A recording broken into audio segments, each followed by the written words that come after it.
Welcome to this regularly scheduled meeting of the Sahuarita Unified School District Governing Board. I am so excited to have our first award honorees of our students in particular this evening of the 25-26 school year. So please stand and join me in the Pledge of Allegiance. I pledge allegiance to the flag of the United States of America and to the republic for which it stands, one nation, under God, indivisible, with liberty and justice for all.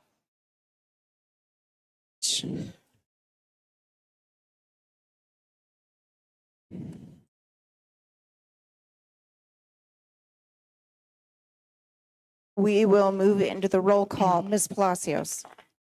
Governing Board President Denise Reese. Present.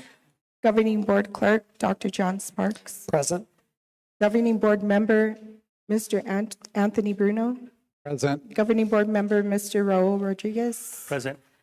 Governing Board Member Ms. Amy Petersmark. Present. District Administration Dr. Manuel Valenzuela. Present. Chief Financial Officer Ms. Lisette Huey, absent. Assistant Superintendent Ms. Darlene Robinson. Present. Assistant Superintendent Mr. Scott Downs. Here. Okay, thank you very much. We will move into the approval of the agenda. Dr. Valenzuela. Yes, ma'am. President Reese, members of the board, I would recommend approval of the agenda as it was revised this evening. We have a recommendation. Do we have a motion? So moved. Second. It's been properly moved and seconded. Is there any discussion? Seeing none, we'll proceed to vote. All in favor, say aye. Aye. All opposed, same sign. Motion carries. We'll move to the approval of the minutes. Dr. Valenzuela. Yes, ma'am. Thank you, President Reese, members of the board. In your packets, you have draft copies of the minutes from the regularly scheduled meeting of the board back on August 27th, 2025. And after your review and consideration, I do recommend approval at this time. Okay, we have a recommendation. Do we have a motion? Or we have a recommendation? Yeah, I said that right. Sorry. Yeah, it has been a long day. We have a recommendation. Do we have a motion? So moved. It's been properly moved and seconded. Is there any discussion? Seeing none, we'll proceed to vote. All in favor, say aye. Aye. All opposed, same sign. Motion carries. Sorry, we're also dealing with a new system and it's really confusing. So I'm trying to go between two. So that's part of the stuff. So we'll move into the superintendent reports. Dr. Valenzuela. Yes, ma'am. Thank you, President Reese, members of the board. I just have a few items of highlight this evening. One is I know how important it is to the board and to the administration to honor the trust of our community in regards to delivery of our recent bond package. And so I'd just like to cite examples. These ones here are examples from some of our more recent projects, which included the classroom expansion by 6 classrooms at Wrightson Ridge K-8 school. And there are also a work in progress, 2 classroom expansion at the Early Childhood Center, again, honoring that trust, promises made, promises kept. I'm pleased to announce that and now there are 5, that is 5 finalists for the coveted title of Arizona Teacher of the Year. And one of them hails from Sahuarita Unified School District. Her name is Tiffany Jassif, and she is a special educator at Copperview Elementary School. I will also say that there are 2 others from Southern Arizona. So 3 out of the 5 are from Southern Arizona. And these people are just all 5 of them. The others, I think, are from Maricopa County. But they're all just amazing ambassadors for this work we do. I know that the big ceremony is coming up in October, and I know that we will be very well represented at this event, right, Ms. Robinson? Absolutely. Hey, speaking of recognition, last night I had the opportunity to attend the Green Valley News and the Nogales International have this program called The Most Influential of the I-19. And their publisher, Drew Sanchez, had this event. It was identifying leaders who are making a difference across the I-19 corridor. I was really inspired by people who are influential, maybe not in the traditional sense of persuasion or influence that way, but literally by their example of service above self. A couple of them with direct ties to Sahuarita. One is Jane Latier, who we know has done a lot of work in service to the Sahuarita Educational Enrichment Foundation, SEEF, and another one who also doesn't need a lot of introduction, Mary A. Chernowski, affectionately known as MAC. So we congratulate them. And finally, I just wanted to say thank you to these 5 individuals here, your elected officials, your publicly elected officials on this governing board. Last year, they gave up multiple days, like 4 or 5 days of their time to go with me up to the Arizona School Board Association Law Conference, and so that we can continue to learn and grow together, so that we can continue to work on this important mission that we have, which is the education of our young people. So thanks to all of you. And with that, I close my report. Back to you, Madam President. Valenzuela. We'll move into the governing board reports. Dr. Sparks. Thank you very much. I think it's always fun to see everybody here. I think this is always nice to have a good, robust Pledge of Allegiance when everybody's in the room versus when it's just us. I really appreciate you all being here to celebrate your children and the successes they have. And the law conference is always, this is my 11th law conference, and the sessions that I attended, I think I never fail to learn something new every single year. And of course, laws change. And I thought it was pretty cool because the entire Sahuarita Unified School District Board was there. The entire Vail School District Board was there. The entire Marana School District Board was there. The entire Flowing Wells School District Board was there. So I think actually a pretty good chunk of the Continental School Board was there also. So Southern Arizona was well represented in that endeavor. And I'm grateful for the Arizona School Board Association that puts that on. And I didn't realize there were that many educational lawyers in the state, but there are lots. It takes a lot of attorneys and lawyers to run school systems. So, but I also think I was looking around and visiting sites in the last couple of weeks, and also walking around my neighborhood. And I think you can feel the community settle into the school year. Like the first 3 or 4 weeks I can tell, like no one's doing yard work. Everybody's trying to get the kids back to school and get everybody settled in, and you can feel the settle. Everybody's kind of football starting, swim starting, all the ball sports are moving, and hear the band practicing, and things have settled in. So super excited to go through this fall season, which is a lot of fun. Thank you. That's all I have to know. Okay, thank you very much. Mr. Rodriguez. Thank you, Madam President. I would just ask for a moment of silence for Charlie Kirk. I also ask that say a prayer for his wife and his 2 daughters that he leaves behind.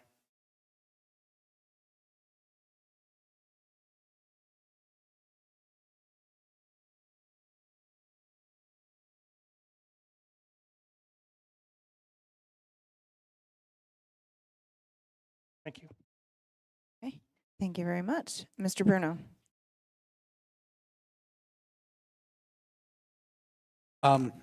I just have to say that it's always good to hear the younger people in the audience, the elementary kids, and the pride they have in saying the pledge. We could hear them above all else, and that's why we're here. I did get to go to the ribbon cutting for our advanced placement programs at Walden Grove. It was quite the event. I was very impressed with some of what's been completed and the folks who are there. I will say, as far as law conferences, I've spanned, and I get to be the historian again, I've spanned law conferences over approximately 28 years. I have done 10 over that 28 years. You got me by 1. They have improved, and the education level for us was great. There are a lot of moving pieces with school law right now, and just trying to stay ahead of some of those legal changes is always a challenge. We do not always get to make policy in the way that we would like to make it. Sometimes the law interferes. And so it's good to hear from multiple legal folks who help to guide us in that process. So I just want to say that when we vote or make some policy changes, it's not always our best option, but it's one we're required to do. And then finally, I'm just glad to be here today. It's a great day. John said school has settled in. I realized it settled in when I was behind one of our buses today, and it stopped 4 times in front of me when I was late for work.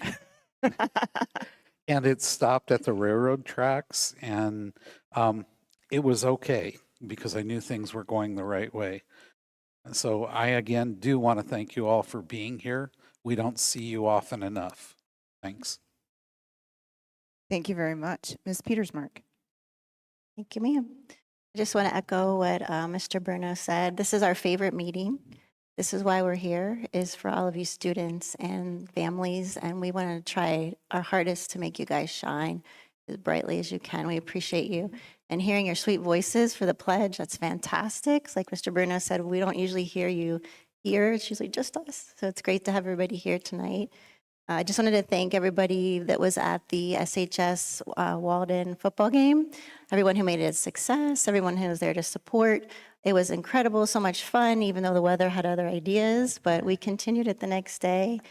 Hope to continue that as the years go on. And Walden's having their homecoming this week, super exciting. Hoping everyone is safe, all the festivities, please join in. Football game, of course, on Friday. Powder Puff's getting ready to start, let's see, in about 15 minutes. If you want to run over there after to cheer on the ladies as they're playing tonight, super fun. And please pop your head in the gym. It is incredible. If you can see the decorations that they've done for the dance. I don't think I've seen it, right, Ms. De La Osa, better than, it's like they're working at Disney or Stuco Kids. It's amazing. It's beautiful and perfect. So thank you, students, for all the joy you give to us. It is our honor and pleasure. Thank you. Thank you very much. And as for me, I feel like since the beginning of school, I'm either chasing teenagers or volunteering someplace or doing something with school board. So there's a lot going on, but I do want to highlight tomorrow's On the Trail Patriot Day celebration. I am planning on being there. So thank you all, for those of you that work at the schools, for including us in your invitations, for concerts and events and showcases and everything. We do truly try to take advantage of as many of those opportunities as possible so that we can be around students and teachers and volunteers and everyone who makes our schools successful. So thank you very much. We are going to go ahead and move on to our recognition of staff, students, and community. Dr. Valenzuela. Thank you, President Reese, members of the board. As you very eloquently stated, one of our collective favorite parts. And I just want to begin, even though I know we're recognizing support staff, our volunteers, and of course our amazing young people, our students. But I'd be remiss, if not a little bit nostalgic, if I didn't mention that we are beginning the 20th year of the Leader in Character Awards. And kind of to be a little historian myself, Mr. Bruno, it began with a conversation with my then boss, who was my predecessor, Dr. J. St. John, and the members behind this dais back then, and said, we believe that character counts. We believe that citizenship is an important part of the education process. And would the board be willing and supportive of recognizing that? We called the good folks at the Green Valley News, along with our friends at Freeport McMoran. I think back then it was still called Phelps Dodge. And we structured this program to convey to the public that leadership as a citizen and through your positive example matters. It's an important part of education, just like algebra, just like writing. It's all part of this comprehensive package. And so thank you for continuing to support this. Thank you, parents, for continuing to be that example for your young people and to encourage them to make citizenship and character development a part of their educational journey. I sometimes ponder names and faces. I'd be lying if I said I remember every single one, but I remember many of them just personally. I mean, some of these young people that were here in the beginning are now like in their 30s, like even in their late 30s. And so I've seen them grow, and you always look at indicators of education or profession, students that have graduated, gone on to college. I could tell you of examples of people that by society standards would be considered very successful, physicians, attorneys, successful business people, teachers, even professional athletes. We have a few of those too. But I would say the most important thing I could tell you is I run across people that are still around here at Fry's, and they have families, and they're good husbands, and they're good wives, and they're good parents, and they're coaching the Little League team, and they're involved in their local community board or being a scoutmaster. And to me, that's what we do in public education, is we help build citizens to fulfill their potential. So thank you, and thank you for being here. Again, we recognize 1 or 2 students from each school, depending on the school, the size, the grade span. And we recognize those students every month, and we provide them an opportunity to be recognized by the board. They get a nice certificate, little frame certificate, a letter, a gift card that we provide, supported by Freeport. I think it's still to Barnes & Noble or Amazon or something like that, so they can buy books. And then Kim and Dan, the folks at the paper, take a photo and put them in the newspaper so everybody can know how amazing. So, yeah, we will start with the staff, and we will begin with the support staff team member of the month. These folks are a vital part of our team, and they impact what these young people achieve. So with that, to tell you about another amazing example of excellence in service among our support staff, Mr. Downs. Again, we have many deserving employees, over 400 classified employees that work behind the scenes or in front of the scenes. It's the first time people experience some of our classified staff, so sometimes it's hard to pick just one, since so many are deserving. But it's my pleasure to read this nomination from Mr. Luis Saenz, principal of Sahuarita Intermediate School. And Mr. Saenz has nominated Francis Garcia as the Sahuarita Unified School District Support Staff Member of the Month. Beautiful.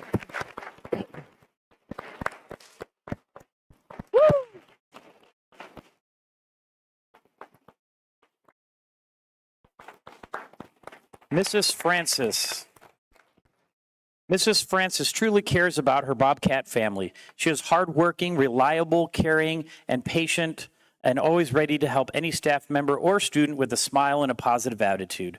Every summer, she works tirelessly to make sure all of our Bobcats are registered and placed in the right classes for the first day of school. And she keeps SIS running smoothly all year long by handling enrollment, class schedules, and the mountain of beginning of the year paperwork. Even when faced with the unexpected challenges such as being short-staffed in the front office, or even if she's not feeling the best, she always continues to show up, take on multiple roles, congratulations, and always willing to pause to answer questions. Mrs. Francis has gone above and beyond to keep our school running smoothly, and we are so grateful for everything she does because we truly do not know what we would do without her. Again, Mrs. Francis Garcia.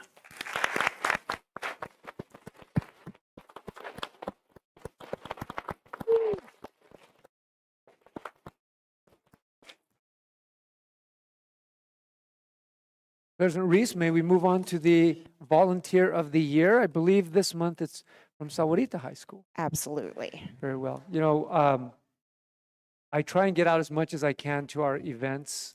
Like Dr. Sparks mentioned, this time of the year, of course, Friday night lights are pretty big around here. So I get to see not only our amazing student athletes, but also our amazing student musicians. And so I think it's fitting this evening that we are honoring an outstanding volunteer, which you will hear about, who provides countless hours of service and support to make sure that the Marching Mustangs are a state-of-the-art, highest quality program that's, by the way, is going to represent us in our nation's 250th birthday next summer in Philadelphia, where it all began. So super proud of that. And I was telling our honoree, along with our board president, who also is part of the band army, that the American public school, the high school marching band, is a great part of our American public school tradition. And it really is an army. It really is a team effort. It doesn't happen in isolation. And so kudos to Mr. Garland for bringing together such a cadre of folks that not only produce beautiful music, but are teaching our young people amazing life lessons. And with that, to tell you more detail, Mr. Downs, you're on again. I read this from Sahuarita High School Principal, Mrs. Magnuson. It is with great pride and deep gratitude that we have nominated and recognized Laura Ludwig as our Volunteer of the Year.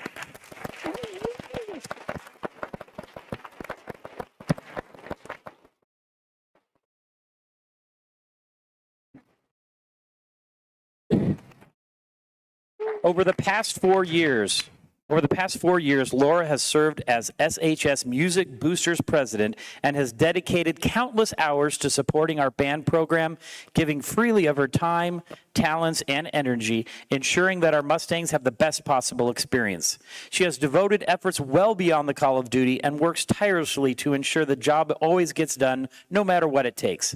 Whether it's organizing events, assisting at performances, running our booster meetings, coordinate volunteers for the many, and I mean many events, coordinating meals for our students, or stepping in behind the scenes to make sure everything runs smoothly, she's right there to make sure all the magic happens.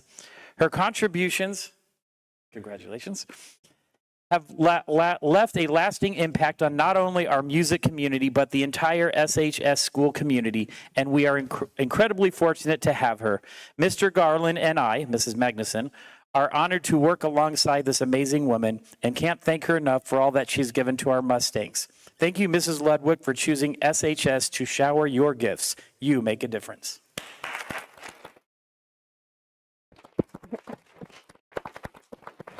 Laura. Thanks.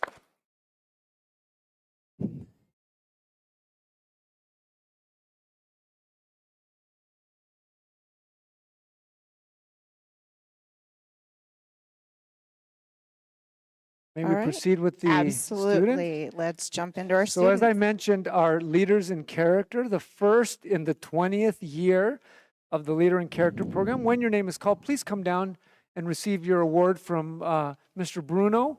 And then Mrs. Robinson will guide you up to those little steps where when we're all done, we will take your picture so that you can be in the newspaper. And just so that parents, in case you're wondering, we know that between homework and other activities and places to go, after this recognition and the picture, it's okay. We welcome you to stay, but if you need to go, it's totally okay, and that's an appropriate juncture at which to do so. So let us begin with our leaders in character, beginning with our leader in character from Sopri Elementary School. Congratulations, Carlos Guerrero. Carlos.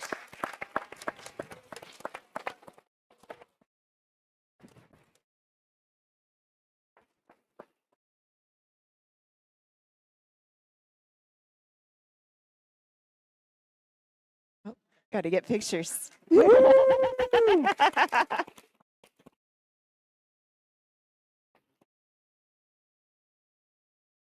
to go, Carl. Good job.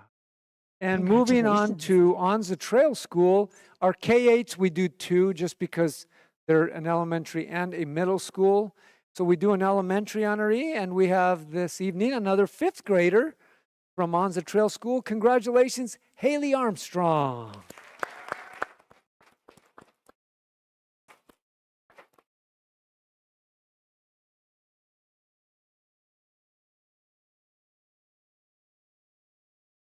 Way to go, Haley. Congratulations to you. And we will now recognize our middle school Onza Trail leader in character, who's an 8th grader. Congratulations, Mariana Pina Leal.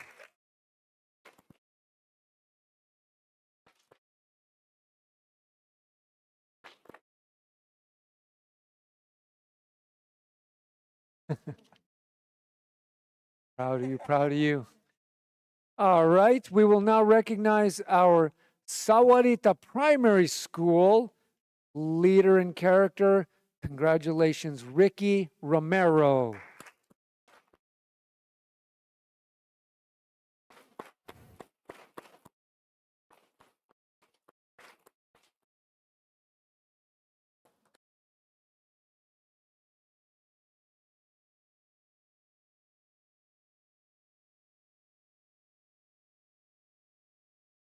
Smiling for the camera. Good job, Ricky. Up there, look at. You see what it's like to be famous? Yeah.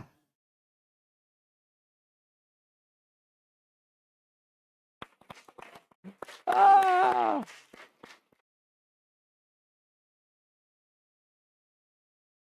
Job. Job. Good job, Ricky. And we now recognize our leader in character from Sahuarita Intermediate School. Congratulations, third grader Magnolia Clay.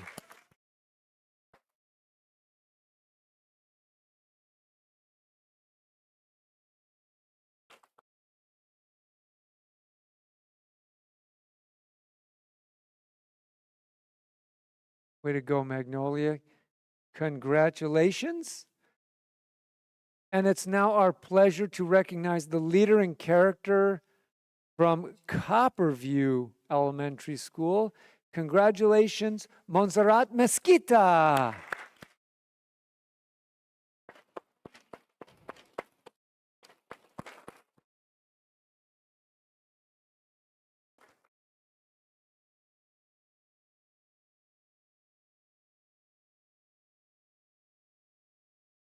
They're taking pictures of you. Look over there.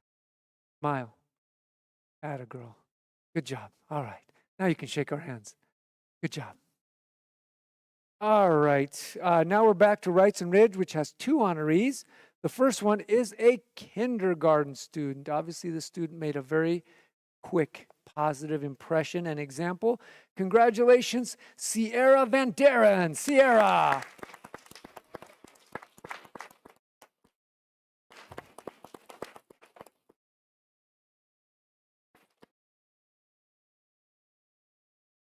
And while Sierra is making her way down, it's my pleasure to recognize our other leader in character. Congratulations, 6th grader Audrey Fullerton.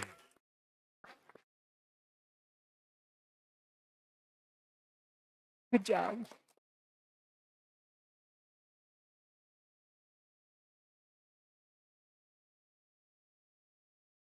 Congratulations. Congratulations, Wrightson Ridge honorees. And now we recognize our leader in character from SMS, Sahuarita Middle School. Congratulations, 7th grader Shaylee Morgan.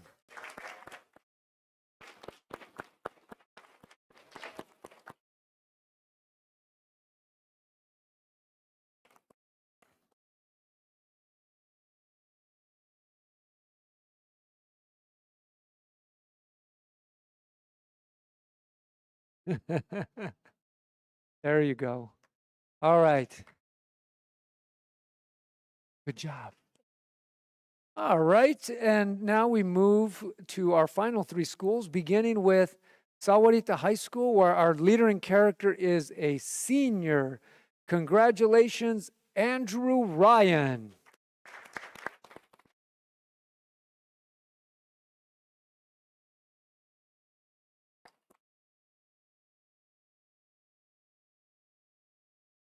There you go. A great senior year. Congratulations, Andrew. And at Walden Grove High School, home of the Red Wolves, we have another senior as their leader in character. Congratulations, Joseph Goring.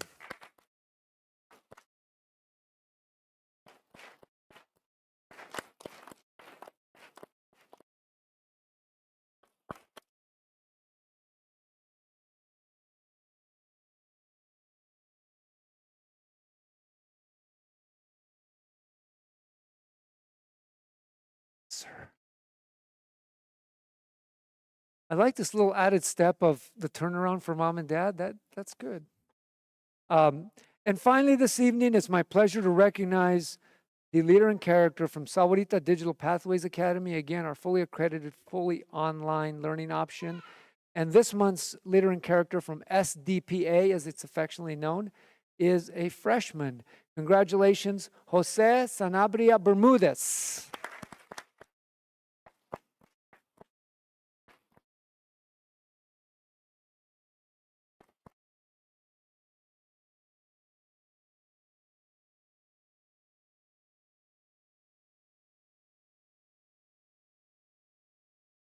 Congratulations to all of these young people. They are our future. And after Ms. Robinson's positions, Jose up there, we will take their picture. Again, I think it comes out the next week in the newspaper, I believe. And then again, you're welcome to stay, but I'm just grateful you made the time to be with us this evening, and you can leave at that point if you wish. So let's take that. Let's take the, yeah, thank you. And if you'd like to take more pictures, like of the whole group, you can come down and take pictures if you'd like to come down. Thank you, Mr. Rodriguez. Too many details. It's been too long.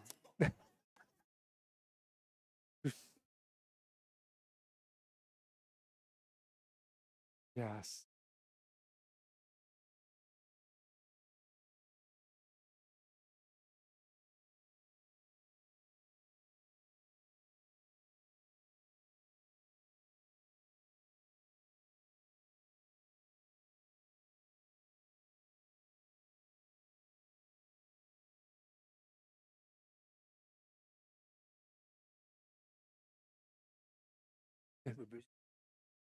No, yeah. Oh, I'd love to talk to you. It's mvalenzuela at sahuarita.net. Send me an email tomorrow. What's your name? Harvey, I'll be looking for you. I'll be looking for you. I'd be glad to help.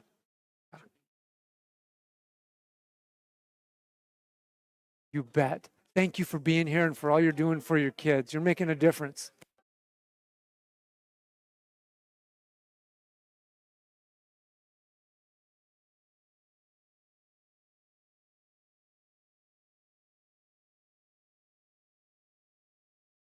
Yeah.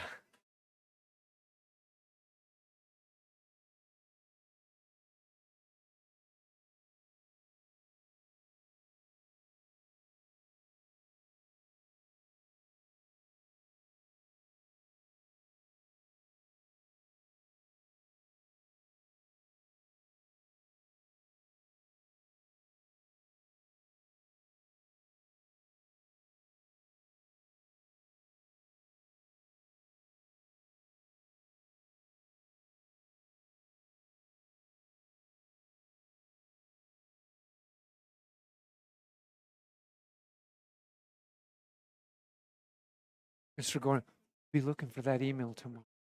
You know what? It makes me very proud to see young people that are interested. Do you want to go to one of the academies? Sure. Just put your At dot. There you go. You got it. Congratulations. You got to be very proud.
All right. We will go ahead and move on to the next item in the agenda. We've got call to the public. Dr. Sparks, do we have any speakers this evening?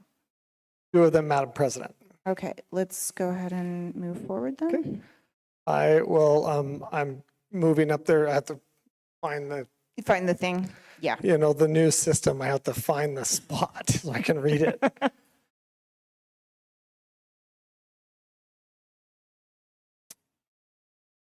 Okay, consideration and discussion of comments and concerns from the public. Those wishing to address the governing board may do so at this time or at the board's discretion at the time the item appears on the agenda. All speakers are requested to hold their comments to 2 minutes or less. 20 minutes total during the board meeting will be allowed for both online and in-person comments. In accordance with Arizona open meeting law, board members may not respond, comment, or ask questions of speakers regarding issues not on the agenda. Any comments not read during the agenda items will be entered into the public record. And our first one, and I do believe Ms. Palacios is working on the timer for us, but our first one is Mr. Sean Quinn of Sahuarita.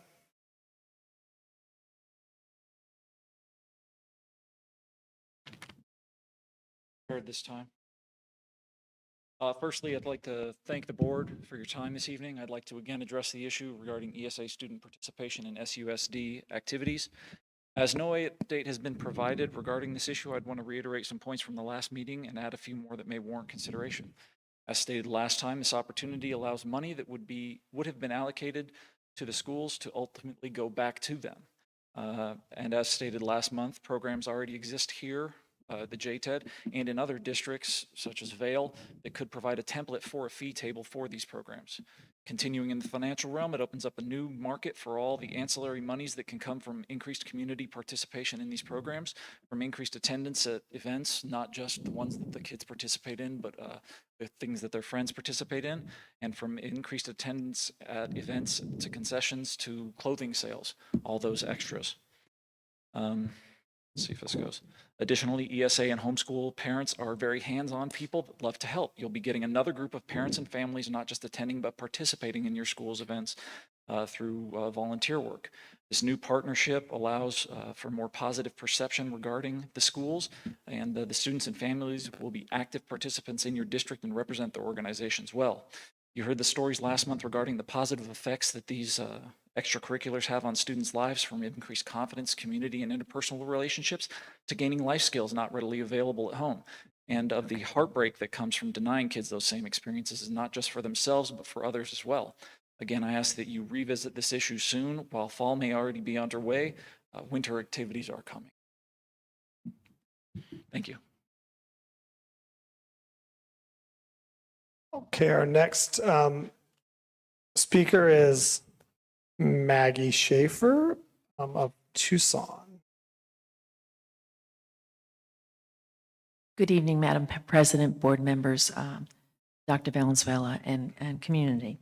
I come to you this evening. I'm the Director of Field Experiences for the University of Arizona's College of Education, and I'm here to thank your many faculty and administrators who support the partnership we enjoy. I don't know how much you know, but Sahuarita plays a vital role in our teacher preparation program. I speak for the elementary and early childhood programs. I wanted to say first that I want to thank Dr. Valenzuela for his vision in creating the, and for his continual embrace of this partnership. He recognizes the strength the university brings to your school district, and conversely, the strengths that your school district bring to our university teacher candidates. I also like to thank Scott Downs for his support of the partnership. He makes this day-to-day work go, and he's thoughtful, he's available, and he's creative. I also want to thank Erica Felix and the IT department. They do a marvelous job, you know, the unsung heroes, because they're sort of behind the scenes, but they're setting up all these folks in teacher technology accounts, retiring the accounts when they're supposed to be, and do a marvelous job. Another great partner is Monica Christensen, who's a substitute coordinator. She gets all our student teachers emergency sub-certified and does that work. Trina, of course, is the glue that holds everything together, our shared employee. I want to thank especially in the last 26 seconds, the faculty at these schools, Anza, Capatriel, Sahuarita Primary, Sahuarita Intermediate, Wrightstone Ridge, and the administrators. They do a marvelous job. Our teachers are so prepared, well prepared, because of your outstanding faculty, and they are outstanding. Thank you. We're going to bring another Sahuarita cohort in 2026 because of all this greatness. Thank you and have a good evening. Thank you very much. Yeah, perfect. That's all our speakers, Madam President. Thank you, Dr. Sparks. We will move on to new business instruction, the summer school presentations 2025. Dr. Valenzuela. Yes, ma'am. Thank you, President Reese, members of the board. You know, in our mission of working as a team to help every student succeed, one aspect that has exemplified that over the years, that has also been great to witness the growth and development, is our summer school program, as you're going to hear this evening, whether it's credit recovery, get ahead, academic planning for the future, making more time on your schedule, meeting college requirements. The program has grown in size and also in opportunity and quality. And to make the annual report this evening, we have two of our amazing educators, Trina Zimmerman and Megan Burr, and they're going to provide us with an update of our programs. Thank you, Madam President, members of the board, Dr. Valenzuela. I'm Trina Zimmerman, and I serve as the coordinator for our K-8 summer program. And this year marked our 17th summer enrichment program in the district. This summer, we welcome students to Wrightston Ridge during the month of June, Monday through Thursday, 8 a.m. to noon. The program is open to all our district K-8 students and operates on a tuition-based model. Our ongoing goals are to provide opportunities for continued learning and academic engagement beyond the regular school year, to offer enrichment activities that expand and enhance student learning experiences, and to support academic growth in literacy and math. We work closely with families through surveys to better understand the needs and strengths of our students. At the conclusion of the program, we provide progress reports outlining concepts covered, student achievement, and recommendations for continued growth.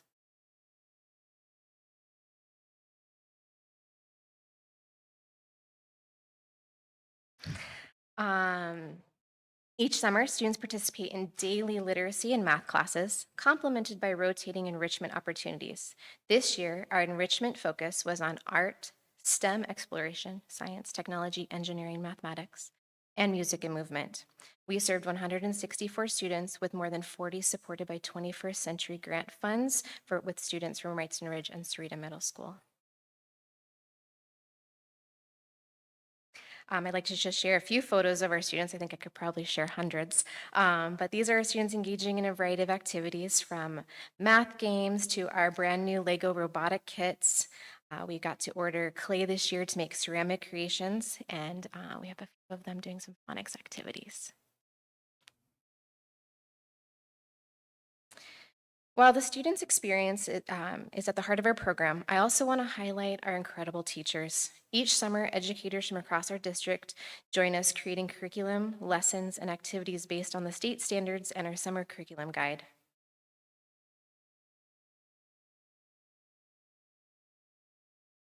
I don't know. Thank you. They dedicate countless hours to planning for diverse student needs and then bring those plans to life through engaging hands-on lessons. They adjust their lessons day to day and group to group to meet the needs of the learners. Their dedication is what makes this program a success year after year. We are especially fortunate to welcome back Sherry Mulholland from the Funhouse Movement Theater, who led our music and movement classes. Students explored time, space, and energy while learning to control their bodies, and Sherry worked closely with teachers to make meaningful connections across the subjects and content areas. Ultimately, we measure success not just by the academic growth in a single month, but by the way students engage. They're collaborating, solving real-world problems, trying new things, and continuing to develop a genuine love for learning. We are proud of what our students and teachers accomplished this summer, and we are already looking ahead to summer 2026 as we continue to serve our community. Thank you. Any of you have questions about our K-8 program? Does anyone have any questions about the K-8 program? No, just thank you so much again for continuing to do this program. I know several families who take advantage of this year after year after year, and they really, really, really like the opportunities for their students. So thank you. Thank you.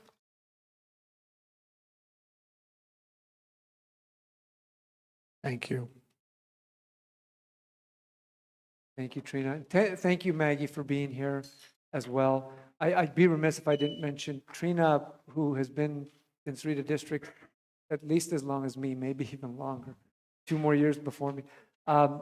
And she, many years ago, went as kind of as part of this partnership and is still a Sahuarita employee, but has been kind of on loan to train teachers all over the region.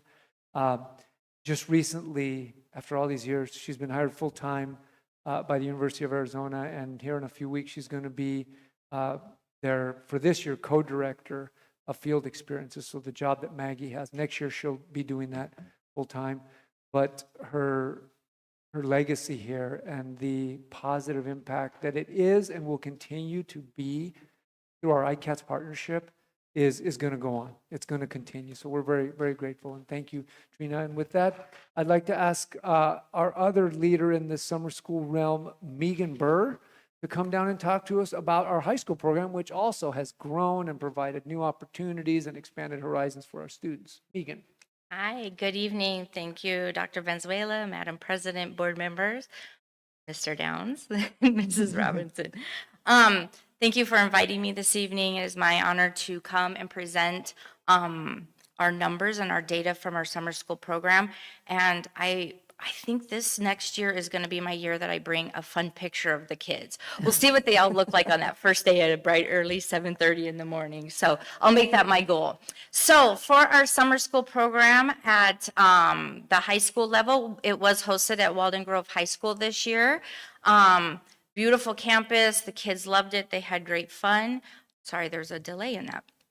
The program is offered for incoming freshmen to 12th grade. The program started May 27th and goes for first semester to June 11th. Second semester starts June 12th and goes to June 27th, Monday through Friday. And like I said, it is a crisp 7:30 for our high schoolers to 1 o'clock, but they're very excited to be done and completed by 1 o'clock. It is a tuition-based program. Our goals with the summer school program at the high school level is an opportunity for students to earn not only those core credits for Get Ahead, but we also have those students who have credit recovery. And many of our kids are starting to improve their grades, as you know, for scholarships and so forth for entrance into universities. I also posted our daily schedule here. We take a 15-minute break with the kids in the morning, which is fabulous, and we encourage them all to get out and get that fresh air before the hot sun comes up and heats up for the summer. And then they do have a 30-minute lunch that was provided by Walden Grove's athletic clubs, which was fantastic and extra revenue for the athletic clubs there at Walden Grove. And then again, they leave. They just go back for that 1 hour because they're very sleepy after that lunch 30 minutes. So that 1 hour goes by very quickly for them. I did list all of our staff or our classes for you all. So on the left-hand side are our instruction classes that are by a live instructing teacher, which is Spanish, Spanish 2, our Algebra 1, Algebra 2, Geometry, Gov, and Econ, and PE. And then you'll see a list of classes on the right-hand side that are our computer-based classes that we use Edgenuity. It's also the classes, the computer program that we use with SDPA. So we have a great partnership with that. And we continue to always look at what classes are needed to be in person and what classes can be done on the computer. It's also based on the enrollment of those classes too, of what we kind of adjust and can add for online classes or for in-person. But this has pretty much been the standard for the last many, many years. Here is our staff of everyone we staffed this year. I believe the only new teacher that we had was Mr. Reynolds for Algebra 2. As for everybody else, I think we've been together for about 4 years now. So that's amazing that we have a returning staff. I do want to note that one of the, because I don't think it's been can't remember if we came last year and did this report. Did we? No, this has been back since 2020, I believe. So one of the great things that we did added at the very bottom there, you'll see we added Mr. Davila, our SPED support teacher, to help with our students who are on IEPs and 504s. This has been a great addition to our staff and for our students, and just that extra support. It's been amazing, and we've gotten great feedback. So to the nuts and bolts, what we all want to know, we had 250 register, and 208 of those students are get ahead. It's amazing. Like when I went to school, if you went to summer school, it was because you failed. It was almost like a punishment. And our students really use it as a platform to get ahead in classes or to improve a grade. And improving a grade doesn't mean necessarily that they got an F. It may that they got a C and they want to get that B. So it doesn't necessarily mean an F. And it's just a true testament to what is happening in our high schools with our high school teachers, with the programs. A lot of them are dance kids. There are a lot of them that are in band. A lot of them that are doing like the culinary and going off to FCCLA stuff. And so they want to get something out of the way, we might say. So like Gov and Econ, that gets full for those incoming seniors and stuff. And so just what a testament that 208 were get ahead students. And of that, 42 were credit recovery. And so, you know, hey, kudos to those students for getting in there and getting those credits made up, make their senior years better, right? We also have the 21st Century Grant. It always helps with busing, and this busing doesn't go from home to home. The buses pick up at Sahuarita High School in the back, and then they transport them to Walden Grove, and then it brings them back to SHS. Again, with that, we're still in walking distance of Rancho Sahuarita, so it does go back and forth. And so we're very thankful, and we do get a lot of kids on that bus, and it's very appreciated. We also had scholarships that were given from SMS and Wrightson Ridge. So for those incoming freshmen, most of those kids do take PE. It just kind of gives them a chance to get the lay of the land, to kind of earn credits. And then we do have those kids who are already ahead in the maths that they want to come in and they're wanting to knock out another math class, because we have great opportunity with dual enrollment math credits at the high school that's now getting out that kids know about.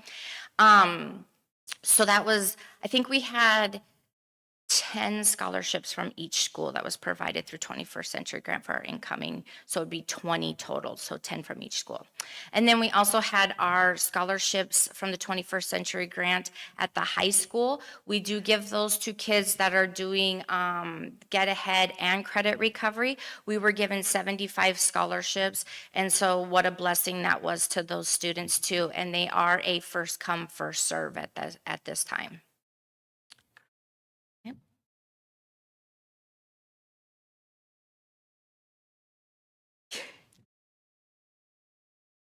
Oh, did I mess it up? That's it. That's my last slide. Sorry, I turned it in so early. So that was my last slide. I tried to make it short and sweet for you all. Mr. DeFazio and I would just like to thank all of you guys and the opportunity that we have to work with our students. Ms. Robinson, it was a pleasure working with you for our first summer school together. Thank you so much. It was seamless, and we just really appreciate it, and we look forward to 2026 summer school. Do any of y'all have questions? No, sir. That was just 250 students total that registered, yes. Madam President, oh, sorry. I didn't want to interrupt you. Madam President. Trina and Megan, thank you for everything you do. I think, and my question is general, hence I'm asking it now. I think, so 250 is a number I've kind of seen before, roughly that number. Do we cap it at 250? And then my next question is 167. Do we have a cap, or were there waiting lists of people to get it? I'm just curious how much pressure there is to serve more than we did. No, sir, we do not per se cap. We have put a cap on the Gov and Econ because that just comes down to sections for the next school year with those classes, and it tends to be a senior level class, and that would be the one class in quotes that students would want to get out of the way going into their senior year. But we capped it at, I believe it was 75 because the gentlemen they'll do 2 sections of it. So we do about 35 in there or so. So that one is the only one that's capped. But if we were to cap, it would be around like 30 for all of the in-person with the live teachers. So the Spanishes, the math classes. But we always have teachers asking if we have openings with summer school. So it would be easy for us to open a section if we needed to. However, we have not in any of the other courses. Thank you.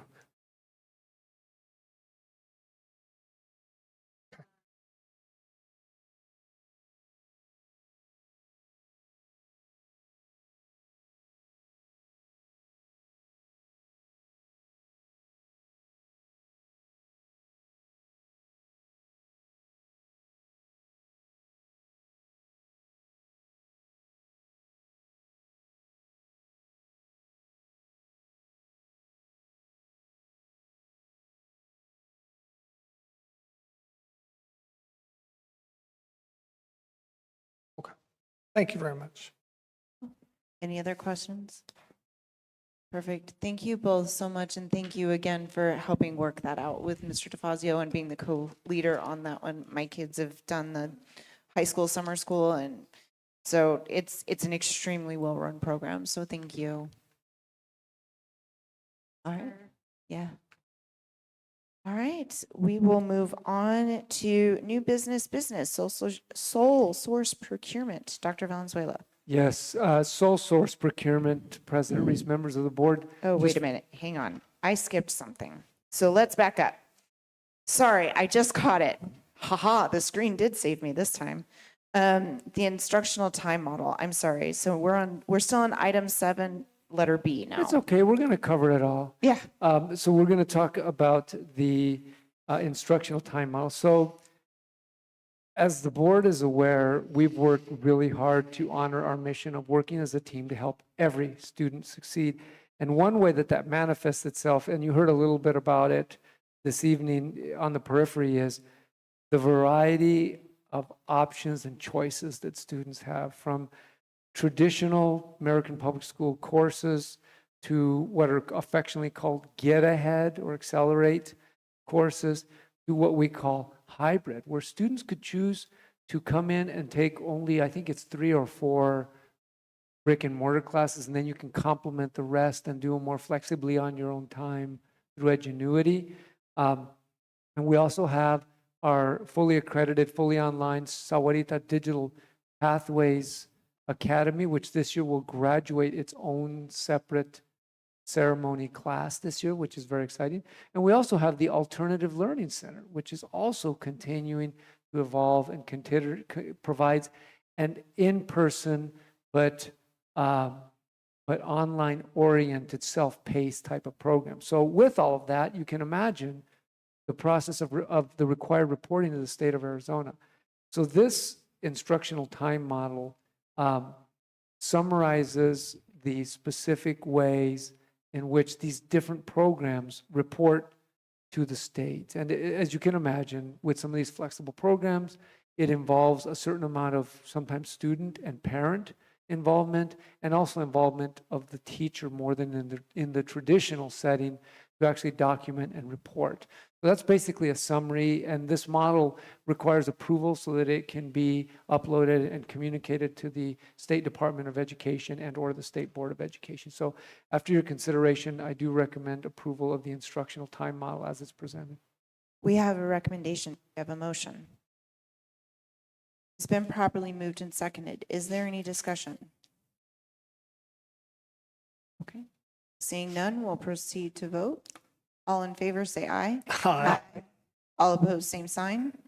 Motion carries. All right, moving on. Now we're on 8A, sole source procurement. Sorry about that. Of course, like I said, we're going to cover it all. Yeah. Yes, ma'am. Madam President, members of the board. So again, sole source is a very regulated, very specific process that allows certain entities who meet the stringent criteria to be designated as vendors without the normal quotation or bid process that's required. So you can imagine it's a pretty small group. This latest one is a recommendation to add the Sahuarita Fire Department under Emergency Medical and Firefighting Services. As the board is aware, Sahuarita Fire District is the primary provider in this area and covers the vast majority of our district. Of course, as we know, as a public organization, as a public fire district, thankfully, and we have a great relationship with Chief Wonder and his team, if we have emergencies, they come and they take really good care of us. This, in terms of procurement, is extra intentional, specific events where we utilize their services. For example, every year at graduation, where it's already starting to, the heat is ramping up. Hopefully right now it's getting ready to ramp down, hopefully. But in May, it's ramping up. And we have graduation with many people here who are not used to the heat and sometimes are elderly, grandparents and such. And so we like to hire them to have a designated unit or units with extra forces so that we can attend to our people and make sure they have a good experience and make sure that they're healthy and taken care of. Similarly, in some of our interscholastic activities, most specifically like football, which is a beautiful game, but it's very physical. And even in the first game, many of us that were there, we saw a student sustain a pretty significant injury. Thankfully, the indication I've heard is that he's going to be okay and he's healing. But it was really great to have them. They were on the spot, they were there, and they were attending to that young man within a minute. So that's what this is about. And so with that explanation, I would recommend your designation of the Sahuarita Fire District as meeting the qualifications to be added for sole source status. We have a recommendation. Do we have a motion? So moved. Second. It's been properly moved and seconded. Any discussion? Dr. V, real quick, I'm for this. I'm just curious. Who were we using in the interim there? As you recall, under a little different model, the Rural Metro Fire District was providing services to the area. So we operated, for these things, we operated the pretty much the same way. As you know, it was a little different operational model, but for us, it was pretty much the same as we hired them as an extra service to designate vehicle and crew to be there on site for our events. Okay. Any other discussion? Seeing none, we'll proceed to vote. All in favor, say aye. Aye. All opposed, same sign. Motion carries.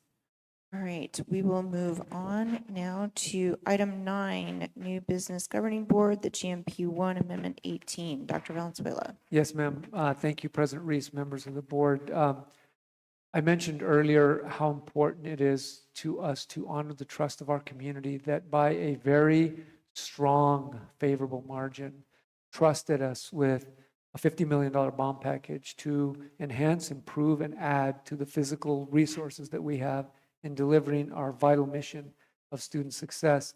And this is the latest installment of that. I want to thank my colleague there, Mr. Downs, for his leadership in managing these projects. There have been lots, and we've done lots together over the years, Scott, and we've got more to do. This one is kind of a three-pronged project.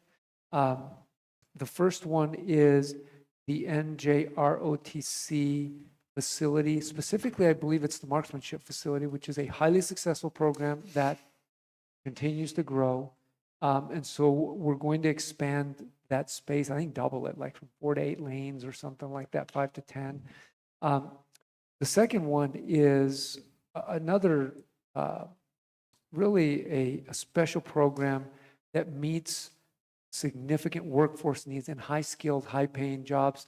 It specifically aligns with the construction technology field. We have a very successful construction tech program, and this is kind of the next evolution of it, which goes hand in glove. It's the architectural design class, which is a recent addition to our curriculum.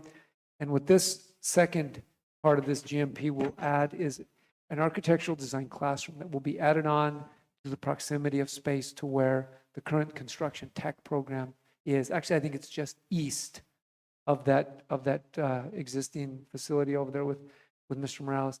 And the last one is enhancement to classrooms, example, science classrooms, some flooring and some cabinetry work, but also additional space that will, classroom space for this purpose, and also additional space to support storage needs for our growing and very successful music program, where they have a lot of things to store and we're kind of running out of space. So we're going to invest. This is about a $2.2 million investment that's all going to Sahuarita High School.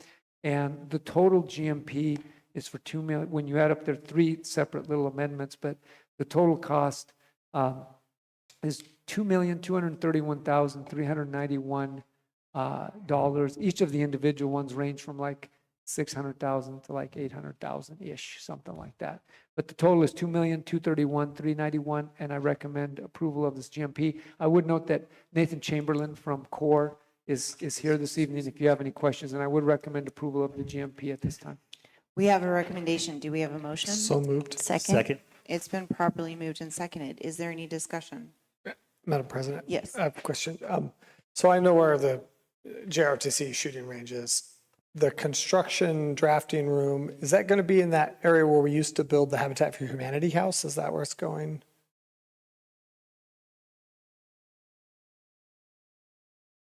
Okay.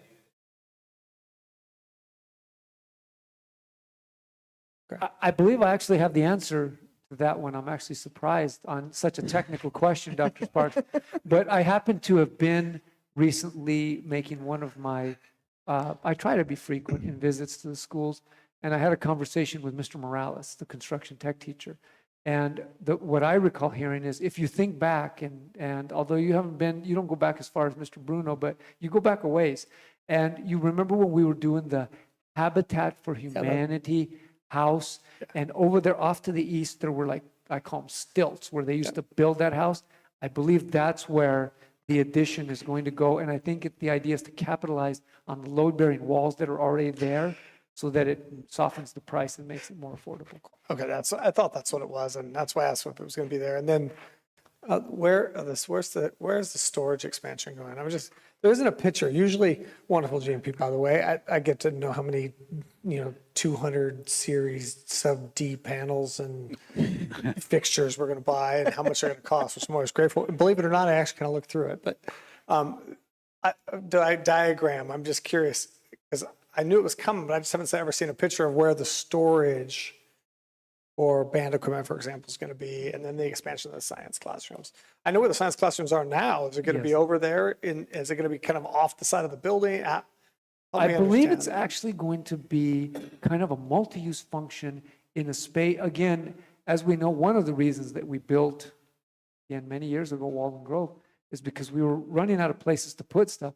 So really, it was out of convenience. They identified a strategic space, and coincidentally, I just talked about this with Mr. Downs. So Scott, if I get it wrong, please correct me. But this classroom space, which also I believe is proximity to where the designated storage space for the band will be, is if you think about the SHS gym, it's basically that northwest quadrant. There's like a niche over there that already has, again, existing load-bearing walls that could be used, and it'll be encapsulated. Do you want to add, Scott, whatever you want, square footage, details, corrections, or additions? Yeah. And looking at this project, the reason all 3 of these are bundled together was just because we got a better price on it. Yeah. And I apologize not knowing much about the drafting because that's actually paid for by JTED. And the rest of it's paid for the bond. For the additional classroom that's coming in, we're building it kind of as a multi-purpose space. Any classroom could go in there. And again, the best real estate that we had for the possible things that we're going to be using it for is actually just west of the gym. So there's a sidewalk that goes all the way around the gym that is between the tennis courts and the gym. Yeah. There's a space back there that's actually a lot of real estate and it's not being used at all. So again, getting the best bang for our buck and utilizing the existing load-bearing walls, we are putting a storage room right there for the band and an additional classroom to be used for whatever happens to come up. And there is a lot of space back there. Actually, it's, We had met with Mr. Garland and specifically for that storage room. I can't remember if it's 2 doors or a roll-up garage, but anyway, it's going to be wide enough to be able to roll in their stuff and roll out their stuff. It's a little bit closer to the proximity of the football field. And so Mr. Garland was involved with that from the beginning and kind of gave us some of his input. So it's gonna be a great project.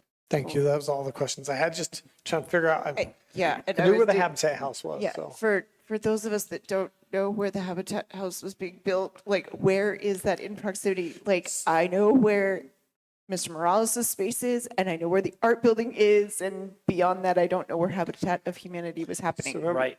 Oh, only because we've talked about it, where Yeah. there was a concept of maybe parking trailers in Yes. an open spot with gates. So it's the weird funky courtyard that's half paved and half not. No, it's not the courtyard between the music building and the current construction building. Okay. If you go out the back, big roll-up door of the construction building, and you look right, there's Mm-hmm. a concrete wall there, Oh. and there is a empty lot there that's pea gravel and it has Okay. foot pylons, because we were actually the last school, I think, in the county building a Habitat House, where we We literally did. built a house We did. every year. So it's right there. So So it's where he's kept his chicken coops Yeah, for the the- last few years. basically, yep. Yes, yes, ma'am. The gate is right next to the very last parking spot. So Yep. like if you go past the art room and everything, you park Yeah, in that very last right parking in spot front right of the there. trebuchet that's over there. Yep, right in front of the trebuchet. Yep. Correct. Okay, I got it now. Perfect. Sorry, we talked about that spot. Fantastic. Well, thank you so much for being here, and thank you for dealing with our chaos. So, perfect. All right. I'm going to check the paper one because I'm lost again. Vote? Oh, yeah, we do have to still vote. We have a recommendation and a motion and a second. So we've had our discussion. Let's move into the vote. All in favor, unless anybody has any more discussion. All right. All in favor, say aye. Aye. All opposed, same sign. Motion carries. Thank you so much again for being here tonight. We will move on to item B, Legendary Teacher Day Resolution. Dr. Valenzuela. Yes, ma'am. President Reese, members of the board. First of all, I want to thank you for the last, I don't know, as many years as I can remember, the board has been willing to adopt and support this resolution. This resolution is the brainchild of Dr. Nicholas Clement, who a lot of us know rather well. He's a retired superintendent from the Floydwell School District. Currently holds an endowed chair, the Ernest McFarland Citizens Chair in Education at NAU. And this is one of his special projects, and it really is designed to celebrate and recognize extraordinary teachers. And it's based on the idea that a lot of times we don't even realize how extraordinary they are when we're young and going through school. It's not until later when we think back that impact that teacher had. And sometimes it's not that teacher maybe that was even recognized in a very public way for being amazing and awesome.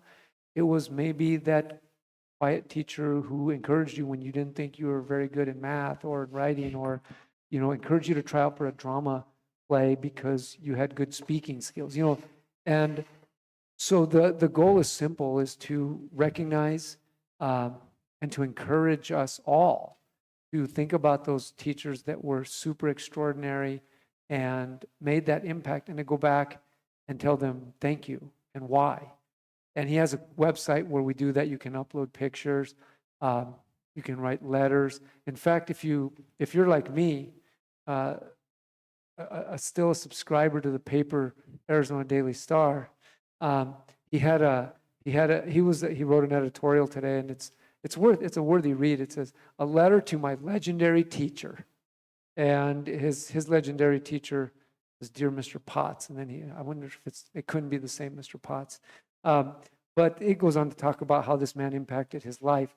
So the resolution is just that, is just support of these concepts. Again, it's up there to read. Again, the highlight is special teachers, unique skills, transformation, culture, the fact that the influence sometimes comes after we've lived and grown, and the importance of taking time to recognize these special people in our lives. So with that, I would once again ask and recommend the board's adopting the resolution in support of Legendary Teacher Day, Thursday, September 25th, 2025.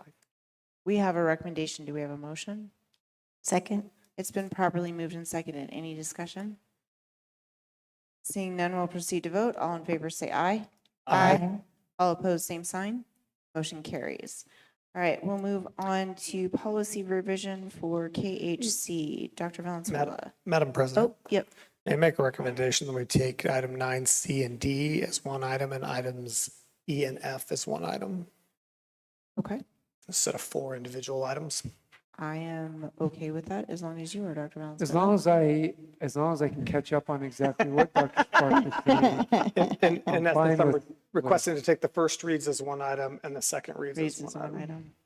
Gotcha. Okay, so the request is to clump the two C and D first, together. the first reads. Okay, sure. So I assume then, President Reese, that we'll begin with KHC and KJA and then make a recommendation on Correct. those. Correct. Which, based on the delineation, which makes sense, I will beat the table. But just to elaborate on that one, these are policies that emerge through the hard work of our senior leadership staff, through their own research and outreach. This first one is actually a policy KHC, which has to do with distribution. I remember actually the formulation of this policy like 20 years ago when I first came, and I was the person who approved flyers, the Little League that wanted to, or the Cub Scouts that wanted us to hand out, or the AYSO soccer, to give some kind of support for that, but also some basic parameters. And the reason this came to light is, and it makes sense, is that our current policy basically uses the word nonprofit. And although that does fit, you know, Copper Hills Little League, AYSO, they're all nonprofits, 501c3s, and they provide services, either free or low cost nonprofit services for our students. But there are other community agencies that provide free services to our students as well. I mean, I think the Salvation Army and the things that they did with that wonderful backpack thing, you know, things like that. Or, you know, you think about the town of Sahuarita, which has programs that might be of public interest and valuable for families and kids. But basically, all we're doing is adding government agencies and community agencies that provide free services directly related to education or well-being of students and families, and adding that. The KJA was actually one that came from Heinfield and Meach and Lizette's collaboration with the Auditor General's office and with Heinfield and Meach. I think it's good. This has to do with booster organizations. I mean, we recognized a lady this evening who was recognized for the amazing contributions that are made through our booster groups. I'm looking around, I mean, almost without exception, I'm looking at elected officials that have been involved with some kind of booster associations in some way, shape, or form. So we know they're vital and very valued to our mission of enhancing the highest level of opportunities for students. Actually, this policy, I think, is good. It streamlines what we've done in the past. What it does is it supports that the booster's there to support the mission of the school, and they need to work together and communicate regularly. It highlights the importance of the relationship between the booster and the school, the principal. It also does something that I think is good. It maintains a line of separation with the district, because although they support the district, these are generally separately organized, oftentimes separately incorporated, registered, and so they should be allowed to operate separately. And in terms of best practice, it also provides an appropriate level of separation for the school district, which is deemed to be good. It also, in a similar light, the other thing that it does is it does recommend that school employees like us, or governing board people like elected officials like all of you, participate as you like. You have a student that's in a particular program, but it does recommend that those groups refrain from being like officers while they're serving, just to avoid, you know, perceived conflicts of interest or situations that could create entanglements. I mean, we remember the very public event that happened at one of our schools within the last couple of years that involved booster organizations and things like that. And so it just keeps cleaner lines. So I think it makes sense. So again, that's kind of a summary of both of these.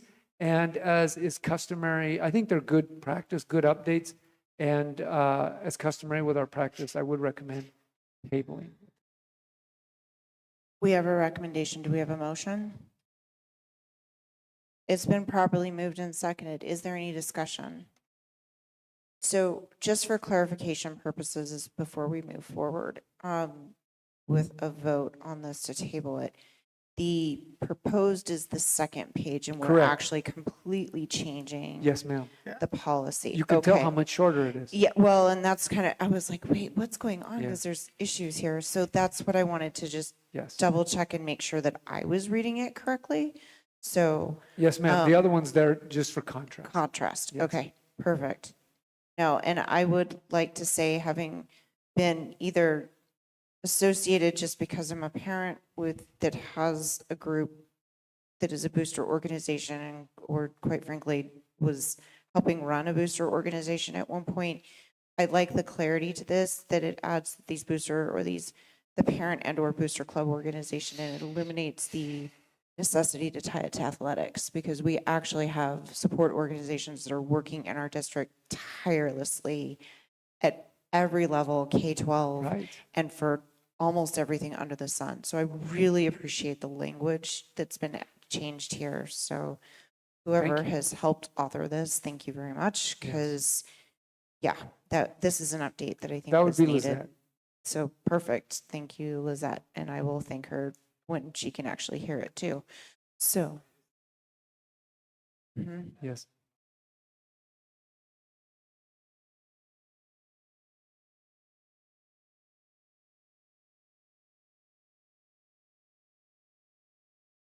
Uh-huh.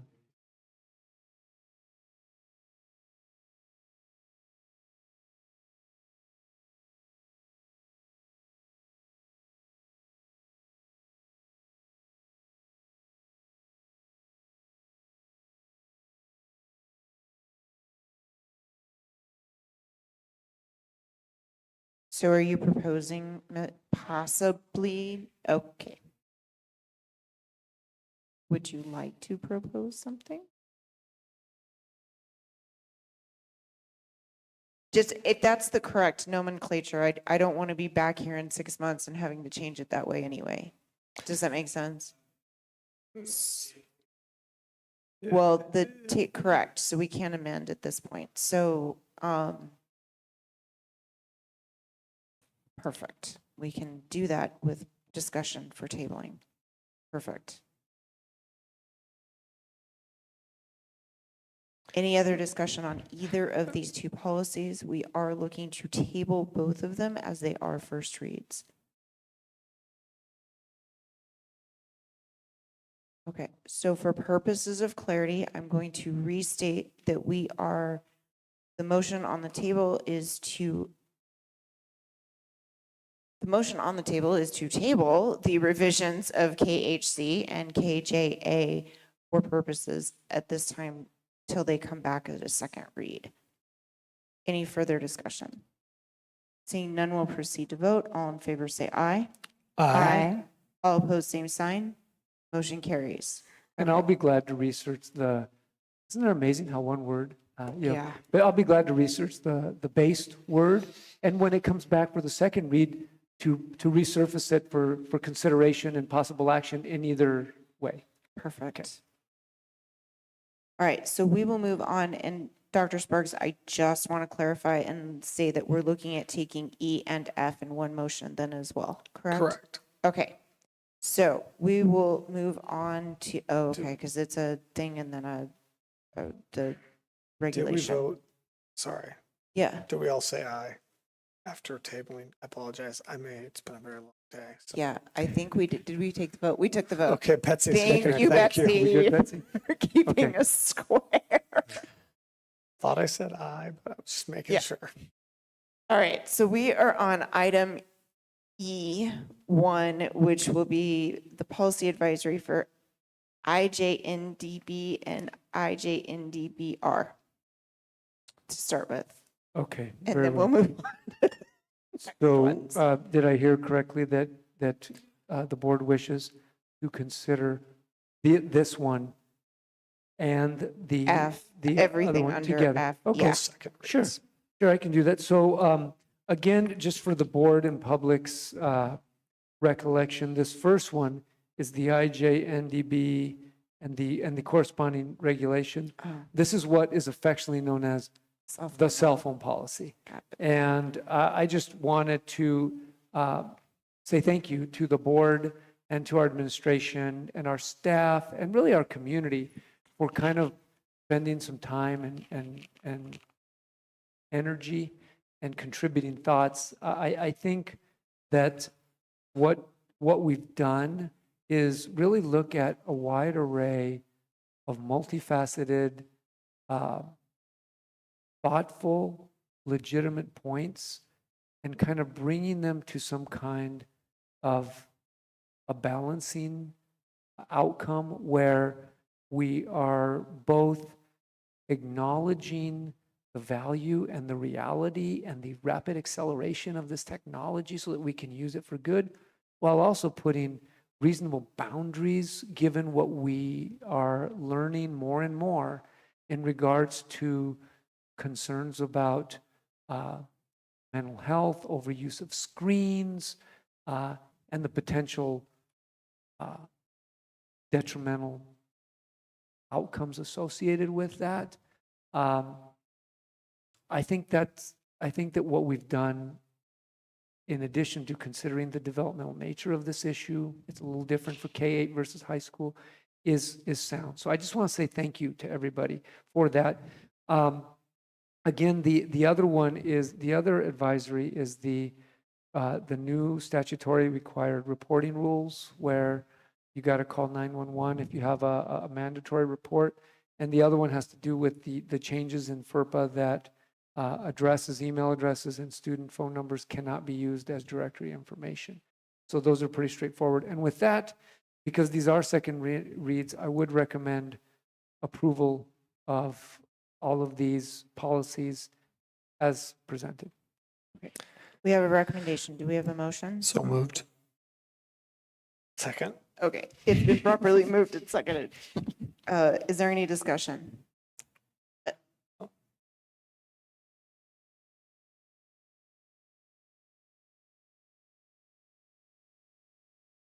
Mhm.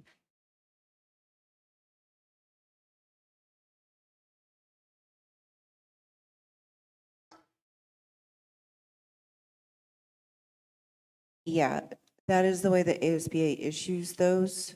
And so what you're looking at is the language that was taken out, and then anything typically on these ones, it's, the additions have been underlined. So does that answer that question?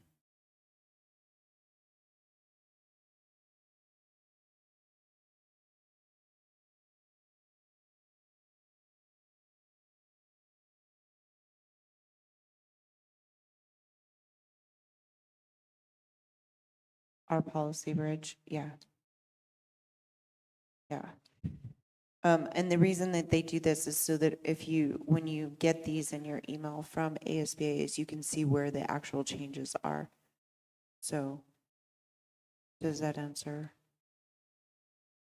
Okay, yeah. Is, I go mean, ahead. for future consideration, we could just include a clean copy and Okay. they do it that way because that kind of follows the standard legal document.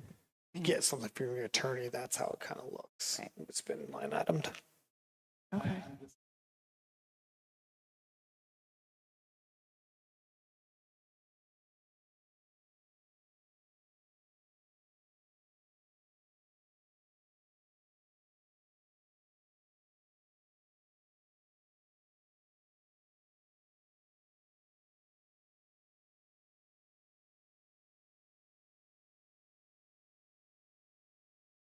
I will, the only thing I can say, and I think your point is duly noted and thoughtful, Mr. Bruno.